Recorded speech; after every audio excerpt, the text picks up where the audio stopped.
मेरे प्यारे बच्चों, मिरर ऑफ कॉमन एरर से यह है आज आपका सेट नंबर 214 और उसी के साथ हमने लगाया हुआ है 216। यस, ये दो सेट आपके लिए हैं आज। 214 Indian overseas bank PO exam 2011 का ये सेट है। यहाँ इस सेट से आई हुई कुछ कॉमन एरर्स मैं आपको करा रहा हूँ। जैसे कि आप लगातार मेरे साथ जुड़े हुए हैं, मिरर ऑफ कॉमन एरर हम लोग कंप्लीट करा ही रहे हैं और ये आपके लिए बहुत इंपॉर्टेंट बुक है, ध्यान रखें आप। क्यों?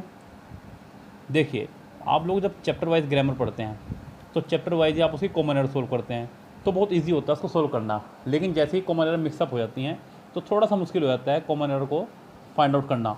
तो इसलिए मैं इसको ये साथ साथ लगा चल रहा हूँ। साथ ही साथ ये भी ध्यान रखें आप, इसके अंदर पिछले 30 से 40 साल के सेट है बुक के अंदर। अगर आपने ये सेट कर लिए तो कॉमन एरर आपकी कोई इससे बाहर आ ही नहीं सकती। ये मेरा पर्सनल एक्सपीरियंस है। आज तक मेरे सामने कभी ऐसा हुआ ही नहीं कि मैंने कोई सेंटेंस पढ़ा ही ना हो, क्योंकि सेंटेंस में रूल वही रहते हैं, सिर्फ सेंटेंस का फॉर्मेशन थोड़ा सा चेंज कर देते हैं बस, क्योंकि रूल्स को चेंज नहीं कर सकते।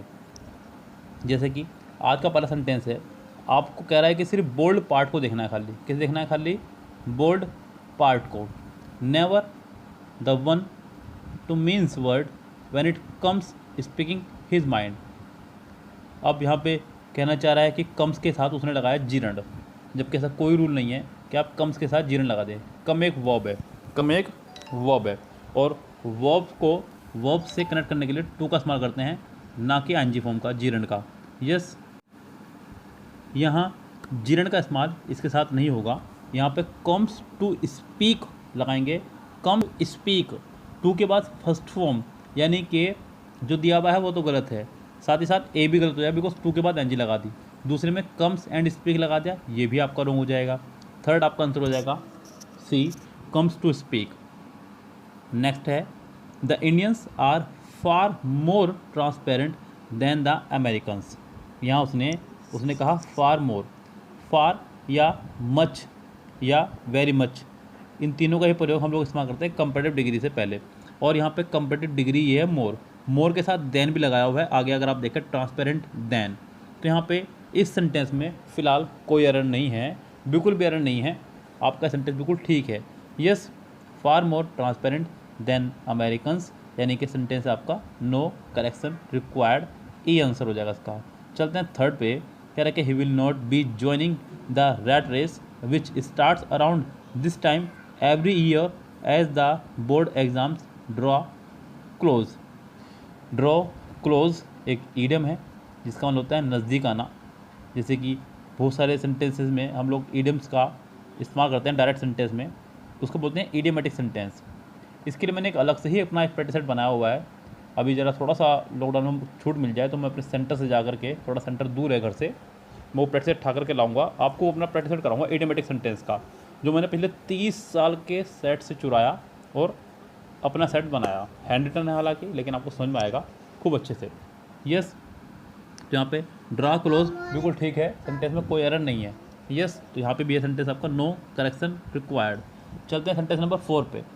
यस, कह रहा है कि light will go out around the world with hundreds of people sets to take part in the earth hour climate change campaign.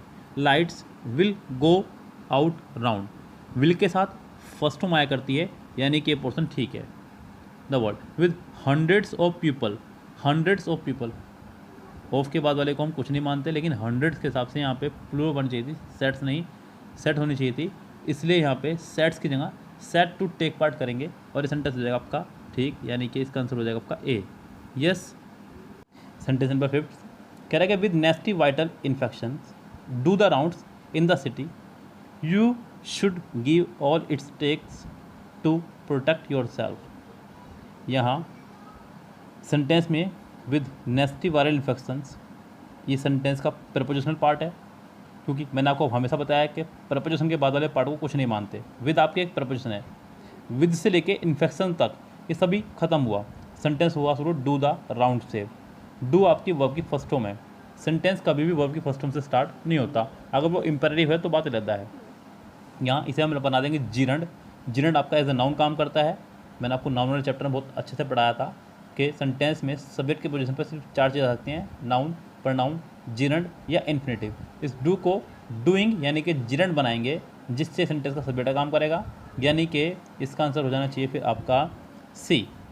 अब चलते हैं सेट नंबर 216 पे, जो हमने मिरर ऑफ कॉमन एरर से ही निकाला है। सेट 216 सेट बड़ा प्यारा सेट है। अभी कह रहा है कि a man was sleeping at night in his cabin that suddenly his room filled with light. यहाँ पे दो सेंटेंस कनेक्टेड हैं। पहला सेंटेंस है पास्ट कंटिन्यूअस में, दूसरा सेंटेंस है पास्ट इंडेफिनिट में। पास्ट की दो घटनाओं को जोड़ने के लिए हम लोग वैन या वाइल का इस्तेमाल क्या करते हैं। अगर दोनों ही सेंटेंस कंटिन्यूस में होते तो वाइल का इस्तेमाल करते हैं, लेकिन एक सेंटेंस कंटिन्यूस है, एक सेंटेंस इंडेफिनिट, इसलिए हम लोग यहाँ पे वैन का इस्तेमाल करेंगे। सी पार्ट में सडनली से पहले जो दैट लगा हुआ है, इस दैट की जगह आपको वैन लगाना होगा। ये सेंटेंस आपका हो जाएगा बिल्कुल ठीक। कह रहा है कि for hours the secretary ignoring them, sentence में शुरू में ही आ गया for hours. Time and tense के दौरान मैंने आपको एक रूल्स पढ़ाया था कि यदि सेंटेंस में आपको सिंस या फॉर प्लस टाइम दिख जाए, सुन लीजिएगा ध्यान से, सब पढ़ा हुआ है आपने, सब कुछ अच्छे से आपको पढ़ा हुआ है, पता है आपको। यदि सेंटेंस में सिंस या फॉर प्लस टाइम दिख जाए तो हम लोग हेल्पिंग वर्ब के तौर पे हैज़ बीन, हैव बीन या हैड बीन में से कोई भी एक साथ में एनजी का इस्तेमाल करते हैं।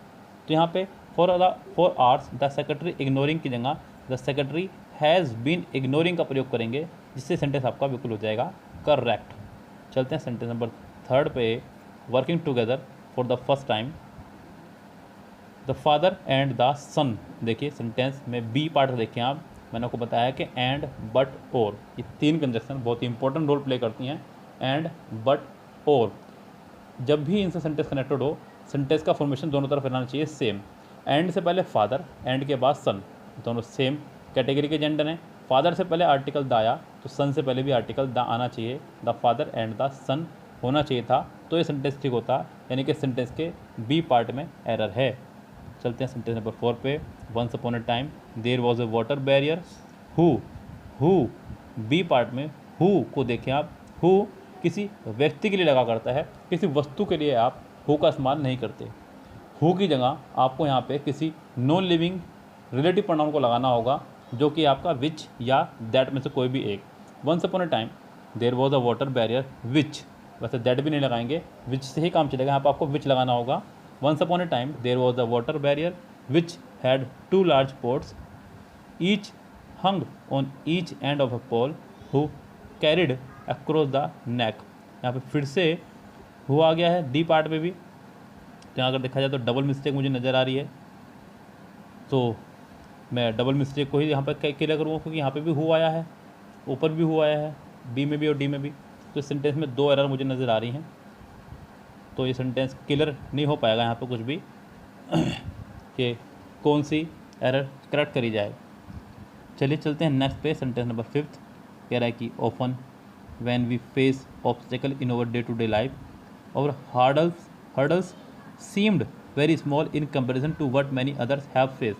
अगर आप गौर करें तो सेंटेंस पूरा प्रेजेंट में चल रहा है। We face first form in over day to day life, our hurdles seemed very small in comparison to what many others have भी आपको प्रेजेंट में पास्ट होता तो हैड होता, इसलिए आपको सीम्ड की जगह सीम का इस्तेमाल करना होगा। ये सेंटेंस आपका हो जाएगा प्रेजेंट में, सीम लगाने से हर्डल्स की वजह से यहाँ पे वॉज भी फर्स्ट फॉर्म आएगी, तो यहाँ पर हो जाएगा सीम, यानी कि सी पार्ट इसका हो जाएगा करेक्ट, सीम करने पर। चलते हैं नेक्स्ट सेट पे, नेक्स्ट सेट है आपका 217 से, सेट नंबर 217 है ये, न्यू इंडिया इंश्योरेंस AAO का एग्ज़ाम 2011 का। पहला सेंटेंस क्या कह रहा है, कह रहा है कि इफ़, पहली बात तो ये आपको सिर्फ रेड पोर्शन देखना है ओनली, यस आपको सिर्फ और सिर्फ रेड पोर्शन देखना है कि रेड पोर्शन में क्या गलती है। If anyone cares to join me in this campaign either now और in future they are most welcome. यहाँ उसने इस्तेमाल किया है ऐदर के साथ और का, जबकि यहाँ पे अच्छा होगा कि आप ऐदर की जगह वेदर का इस्तेमाल करें, क्योंकि वेदर और का होता है पेयर, वेदर और, हालांकि ऐदर और का भी होता है, लेकिन ऐदर और का तब जब 2 सब्जेक्ट लग रहे हो साथ साथ। वेदर नाउ और in future they are most welcome, तो सी पार्ट में ऐदर की जगह हम लोग लगा देंगे whether, yes. Sentence number 2, the government initiated various measures to raise the living standard of the people. देखिए यहाँ पर आया वेरियस, वेरियस का मतलब होता है विविध, कई, मैनी, तो वेरियस हुआ, सेवरल हुआ, मैनी हुआ, फ्यू हुआ। ऐसे सब्जेक्ट के बाद हमेशा प्लूरल नाउन का इस्तेमाल करेंगे, मेजर नहीं, मेजर्स का इस्तेमाल करेंगे। यहाँ पे आप MEASURES यानी कि बी पार्ट का जो मेज़र है उसमें एस लगाएंगे तो ये सेंटेंस ठीक होगा आपका। चलते हैं सेंटेंस नंबर 3 पे। The reason for my prolong absence from the class was because I was ill. Conjunction के रूल्स के दौरान मैंने आपको बताई थी एक बात कि जब भी सेंटेंस में द रीज़न या फिर द रीज़न वाई हो, द रीज़न या द रीज़न वाई के साथ हमेशा पेड कंजक्शन दैट का इस्तेमाल होता है, ना कि बिकॉज का। द रीज़न या द रीज़न वाई के साथ हमेशा दैट का इस्तेमाल करते हैं, तो यहाँ पे डी पोर्शन में बिकॉज की जगह दैट लगाएंगे, जिससे सेंटेंस आपका हो जाएगा करेक्ट। चलते 4th पे। We admired his many attempts bravely to enter the burning building. यहाँ पे we admired his many attempts of bravery, ना कि ब्रेवली। ब्रेवली एक एडवर्ब है, ब्रेवली आपका एक एडवर्ब है, जबकि यहाँ पे ज़रूरत है एक नाउन की, इसलिए आप यहाँ पे से ब्रेवरी करेंगे, of bravery. We admired his many attempts of bravery to enter the burning building. Yes, ज़्यादा अच्छा रहेगा, यानी कि सेंटेंस के सी पार्ट में ब्रेवरी की जगह ऑफ ब्रेवरी करेंगे तो सेंटेंस आपका हो जाएगा करेक्ट। नेक्स्ट है आपका set number 220 SSC CGL Tier 2 exam 2011 में आया हुआ सेट है। क्या कह रहा है इस सेट में, चलते हैं फटाफट से। पहला क्वेश्चन है, बहुत इंपॉर्टेंट पोर्शन, हालांकि इसमें 20 क्वेश्चन थे लेकिन मैंने सिर्फ 11 क्वेश्चन यहाँ पे आज निकाले हैं, जिससे कि आपके लिए मैं वीडियो को छोटा करके ज़्यादा से ज़्यादा देने की कोशिश करूँ, क्योंकि पहले 3 सेट में इसके अंदर करा चुका हूँ आपको। क्या कह रहा है अगले सेट में दोस्तों, बार बार देख लूँगा, वीडियो पॉज करनी पड़ रही है क्योंकि बच्चे बहुत परेशान कर रहे हैं, गर्मी है, थोड़ा खेल रहे हैं बच्चे। कह रहा है कि improve the bold part in each of the following sentence if needed. The ground was wet outside when I got up in the morning yesterday, it had been raining all in night. यहाँ पे उसने इस्तेमाल किया है it had been raining all in night. गौर कीजिएगा, sentence में it had been raining all night, ना कि all in night. All night अपने आप में ही एक पूरा मीनिंग दे रहा है, जिसका मतलब होता है पूरी रात। अगर यहाँ पर ऑल ना होता फिर इन द नाइट लगाते, इन द नाइट का मतलब होता है पूरी रात भर, तो यहाँ पे ऑल नाइट से ही काम चल जाएगा। इन यहाँ पे एक्स्ट्रा है, बीन रेनिंग ऑल यानी कि इसका आंसर हो जाएगा B. The women's emancipation bill was sent back to the Lok Sabha by the president for further examination. For further examination, further examination की जगह फर्दर कंसिडरेशन का प्रयोग होना चाहिए। यहाँ पे बिल को आगे परीक्षण के लिए, विचार करने के लिए भेजा गया है, तो एग्जामिनेशन नहीं परीक्षण, तो यहाँ पे कंसिडरेशन होगा, फर्दर कंसिडरेशन, यानी कि सी इसका आंसर होना चाहिए जो करेक्ट आंसर होगा। The finance minister said that he would work for the impartial distribution of wealth. Impartial के बदले इक्विटेबल होगा, क्योंकि इम्पार्शियल का मतलब होता है पक्षपात और इक्विटेबल का मतलब होता है समान रूप से। The finance minister said that he would work for the equitable distribution of wealth. ये वोकेबलरी बेस्ड एरर हैं, इनको ग्रामेटिकली एरर्स नहीं कह सकते, इसलिए यहाँ पे थोड़ा सा टफ पड़ रहा होगा आपको, लेकिन इनके लिए कोई रूल्स नहीं है। वोकेबलरी अच्छी हो आपके पास तो आप सब कुछ फिट कर सकते हैं। Will you land me few rupees in this hour of need. Will you land me a few rupees, याद करें मैंने आपको बताया था, जब भी किसी सेंटेंस में few, little, less, few, little, ले और लाई, इन चार में से कोई भी वर्ड आ जाए तो समझो सेंटेंस के उसी पार्ट में मिस्टेक है। जबकि फ्यू का मतलब होता है ना के बराबर, अ फ्यू थोड़ा बहुत, द फ्यू जो बचा सब कुछ। यहाँ पर कह रहा है कि will you land me few rupees, क्या मुझे आप ना के बराबर पैसे देंगे? ना के बराबर पैसे से क्या किसी की समस्या हल होगी? अब फ्यू मतलब थोड़े बहुत, तो will you land me a few rupees यानी कि इसका आंसर हो जाना चाहिए C. Sentence number 5, after the heavy rains last week the water in the lake raised another 2 feet। यहाँ पर रेज्ड की जगह आप रोज़ का इस्तेमाल करेंगे, क्योंकि यहाँ पे 2 वर्ब होती हैं, याद रखना, एक तो होती है राइज, एक होता है रेज। राइज का मतलब होता है अपने आप उठना और रेज का मतलब होता है उठाना। जैसे कि सन अपने आप उगता है तो राइज लगाते हैं, क्या लगाते हैं? The sun rises from the east, सूरज पूरब से उगता है। जब कोई चीज़ आप खुद उठा रहे हो, रेज योर हैंड, अपने हाथ ऊपर कर लो, तो रेज लगाते हैं। क्या लगाते हैं? रेज। तो वाटर का लेवल अपने आप ऊपर होगा, ना कि कोई उठाएगा उसको। तो यहाँ पर रेज की सेकंड फॉर्म लगाना गलत हो जाएगा, आपको राइज की सेकंड फॉर्म लगाना चाहिए। राइज की सेकंड फॉर्म होती है रोज। तो यहाँ पे सी आंसर इसका होना चाहिए। After the heavy rains last week the water in the lake rose another 2 feet। Sentence number 6, unless you work hard you will not pass. Sentence शर्त वाला है। शर्त वाले वाक्यों के लिए अनलेस का इस्तेमाल करते हैं। बस एक बात ध्यान रखनी चाहिए कि अनलेस वाले पार्ट में कभी भी नोट ना आ जाए, जो कि आया भी नहीं है। तो ये सेंटेंस आपका ठीक है, इसमें कोई एरर नहीं है। The minister was removed from a की पोस्ट। वोज के साथ उसने लगाया थर्ड फॉर्म। वोज आपका बी की फैमिली का वर्ड है, और बी की फैमिली के साथ हमेशा या तो एनजी फॉर्म या थर्ड फॉर्म का इस्तेमाल करते हैं। सेंटेंस थर्ड फॉर्म में लगा करके पैसिव का भाव दे रहा है, ये सेंटेंस बिल्कुल ठीक है, इसमें भी कोई गलती नहीं है। चलते नेक्स्ट पे। Audacity is the mother of invention. Audacity का मतलब होता है उदंडता या निर्लजता, जबकि ऐसा कुछ भी मदर ऑफ इन्वेंशन ये कहना गलत हो जाएगा। यहाँ पर हो जाएगा आपका पॉसिटी, अभाव या कमी। अभाव या कमी। Paucity is the mother of invention. Paucity is the mother of invention.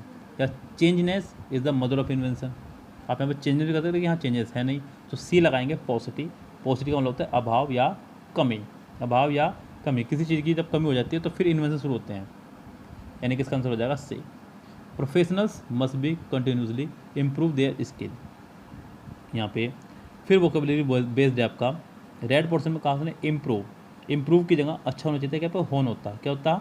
होन। किसी स्किल को विकास करने के लिए, सुधार करने के लिए हम लोग इस्तेमाल करते हैं होन का, HONE। प्रोफेशनल्स मस्ट कंटिन्यूसली होन देयर स्किल। तो यहाँ पे ए आंसर इसका होना चाहिए था, होन इसका आंसर होता तो ज़्यादा फिट बैठता। Mister Raj has been asked to submit detail of his tax returns. यहाँ पे सबमिट की जगह गिव लगाएंगे, क्योंकि सबमिट किसी फॉर्म को भरना होता है जब कोई सारी चीज़ कंप्लीट हो जाए तब आप उसको सबमिट करते हैं, जबकि आपको यहाँ डिटेल देनी है, तो give detail. Mister Raj has been asked to give details of his tax return. Yes, सब कुछ कंप्लीट हो जाता तो फिर सबमिट करते, लेकिन यहाँ पे सबमिट नहीं हो पाया उसका, क्योंकि उसको उससे पहले ही उससे रिपोर्ट मांग ली गई। तो आपको लगाना होगा यहाँ पे give details. More than 60% of India's population live under the poverty line. Under की जगह यहाँ पे बिलो का इस्तेमाल करेंगे। यस, बिलो किसी लेवल के लिए लगता है, यस, और जबकि अंडर वर्टिकल पोजीशन के लिए। आप किसी पेड़ के नीचे बैठे हैं, मैं इस टाइम पंखे के नीचे बैठा हूँ तो अंडर, छत के नीचे बैठा हूँ अंडर। लेकिन जब किसी बात लेवल की हो कि उसका लेवल मेरे लेवल से थोड़ा सा नीचे या ऊपर है, तो बिलो या अबव का इस्तेमाल करते हैं। यहाँ पे अंडर की जगह बिलो होना चाहिए था। लिव बिलो प्रॉपर्टी कह रहा हूँ पॉवर्टी लाइन, यानी कि 11th का ए आंसर हो जाना चाहिए। हालांकि इस सेट में बच्चों 20 क्वेश्चन थे पूरे, लेकिन मैंने सिर्फ 11 क्वेश्चनों को यहाँ लिया, क्योंकि इससे पहले मैं 3 सेट आपको सोल्व करा चुका था। ज़्यादा क्वेश्चन हो जाते हैं तो फिर आपको उसको दिमाग में रखना भी है, क्योंकि आपको मैंने कहा है कि आपको नोट्स भी बनाना है। कुछ बच्चे हैं मुझे पता है जो नोट्स भी बना रहे हैं साथ साथ, तो उन्हीं को ध्यान में रखते हुए मैं वीडियो को इतना दे रहा हूँ जितना आप नोट्स भी बना सकें और पचा भी सकें। सभी बच्चे नोट्स बनाएं, सेंटेंस को एक सेंटेंस को लिखते रहें। जिसके पास बुक है उसे लिखने की जरूरत नहीं है, लेकिन नोट्स कम से कम बनाते रहें। ये सेंटेंस ना लिख करके सिर्फ रूल्स लिखते रहें। तो ये था आपका आज का सेट जो आप देख रहे हैं 3 बजे। अब मिलते हैं आपसे शाम को 7 बजे नए सेट के साथ में। Have a nice day, see tomorrow, शब बखैर, गुड नाइट।